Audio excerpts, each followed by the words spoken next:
Bike ও গাড়ি parking নিয়ে নড়ে চড়ে বসেছে ট্রাফিক পুলিশ। যে সমস্ত স্থানে নো পার্কিং জোন রয়েছে সেই সব স্থানে বাইক ও গাড়ি পার্কিং করলে ব্যবস্থা নেবে traffic police. Agartala press club ও জগন্নাথ বাড়ির সামনের রাস্তায় নো পার্কিং জোনে যেসব ব্যক্তিরা কার পার্কিং করছে তাদেরকেও সতর্ক করা হয়েছে।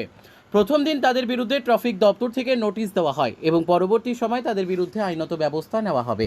বিশেষ করে গাড়ির ক্ষেত্রে বিষয়টি গুরুত্ব সহকারে দেখছে দপ্তর। সেখানে রাখা গাড়িগুলির মধ্যে নোটিশ লাগিয়ে দেওয়া হয়েছে। শহরকে পরিষ্কার পরিচ্ছন্ন রাখা এবং ট্রাফিক জ্যাম থেকে মুক্ত রাখার জন্য এই উদ্যোগ।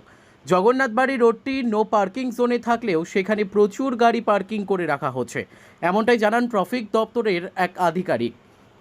আজকের যে অভিযানটা এটা মূলত কি বিষয় নিয়ে? এটা অ্যাকচুয়ালি মূলত আমাদের শহরকে পরিষ্কার পরিচ্ছন্ন ট্রাফিক জ্যাম থেকে মুক্ত করার জন্য। এবং আমরা ইদানিং দেখা যাচ্ছে যে এই রুটটা যেহেতু জগন্নাথ বাড়ি এটা একটা ইম্পর্টেন্ট রুট, কিন্তু এটার মধ্যে বিভিন্নভাবে গাড়িগুলা রেখে দেয় যেটা নো পার্কিং জোন, এবং তারা এমনভাবে রেখে দেয় যেমন এটা জন্য পার্কিং জোন। তাই এর জন্য এই যাতে পরবর্তী সময়ে ট্রাফিক মুক্ত করা যায়। কি অ্যাকশন নেওয়া হবে? এই তো আজকে যে নিলাম এইটাই তো চলবে, আমরা শুরু করলাম। Bureau report, news daily Bharat.